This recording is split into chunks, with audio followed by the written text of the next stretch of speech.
దూరం ప్రయాణం పోయినోళ్ళు మళ్ళా ఇంటితోవ దొక్కితే వచ్చేదాకా ఇంటోళ్ళకి టెన్షనే. రోడ్డు మీద పోయే బండ్లతో ఎట్లుంటుందో అని బుగులు. జర డ్రైవర్ పక్కన ఎవరన్నా కూసోని నిద్ర పోవద్దని చెప్పుండ్రి. అంతకు కాకుంటే నడుమిట్ల ఏ హోటల్ కాడ నాగి పండుకొని రాన్రని ఫోన్లో జాగ్రత్తలు చెప్తుంటారు. ఇంటికొచ్చి మన గడప దొక్కిందాక పానం అట్టే తొక్కులాడుతుంటది.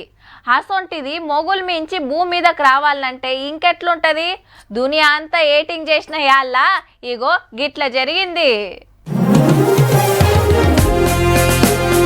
తోక సుక్క కిందికి రాలుతున్నట్టే అనిపిస్తున్నదిలే. వచ్చేది స్పేస్ మిషన్. అందులో నలుగురున్నారు. గంటకు 350 మైళ్ళ రువాడుతోటి భూమి మీద కురుకొచ్చింది. అమెరికాలో పసిఫిక్ మహాసముద్రం దగ్గరికి రాగానే స్పీడ్ తగ్గింది. మిషన్లకు వెళ్ళి పారాషూట్ల పరదలు తెరుచుకున్నాయి ఒకదానికొకటి. చిన్నగా నీళ్ళ మీద గిట్లా దిగింది. బస్టాండ్ లాగవలసిన ప్లాట్ఫామ్ మీద బస్ ఆగినట్టే సైంటిస్టులు చెప్పిన తావులా దిగింది. ఈడో పెద్ద షిప్ రెడీగా ఉంది. ఎంబటే పడవలు వేసుకొని రయ్యునొచ్చి మిషన్ కు తాళ్ళు కట్టి మెల్లమెల్లగా దగ్గరికి గుంజుకొచ్చి క్రెయిన్ తోటి లేపి లోపలికి తెచ్చిండ్రు. చిన్నగా తలుపు తీసి ఒక్కొక్కలను బయటికి తీసిండ్రు. సునీత మేడం నవ్వుకుంటా హాయ్ చెప్పింది అందరికి. సీదా దవాఖానకు తోలుకపోయిండ్రు. ఎందుకంటే 9 రోజులలో భూమి మీదకి వస్తామని మొగుల మీదకి పోయి వీళ్ళు చిక్కబడి 9 నెలలు. సునీత మేడము విల్మోర్ సార్ తీసుకుపోయిన రాకెట్ లా ఏదో ఫాల్ట్ వచ్చిందట. అప్పటికెళ్ళి అంతరిక్ష కేంద్రంలోనే ఉన్నారు. అందులోనే దినాలే, అందులోనే ఉండాలి.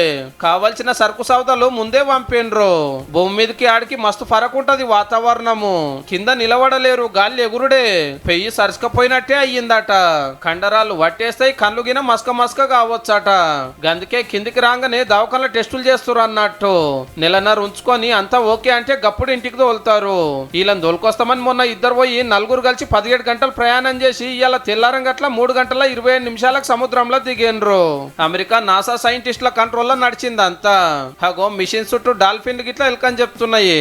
ఇక ఇటు చూడండి, గుజరాత్ రాష్ట్రంలో సునీతమ్మ సొంతూరురా సంబురాలే సంబురాలు. మేడమూల నాయనది ఈ ఊరైతే అమెరికా పోయిండట. ఈ మాడనే ఉట్టి మొగుల మీద పరీక్షలు చేసే లెవెల్కి ఎదిగిందన్నట్టు.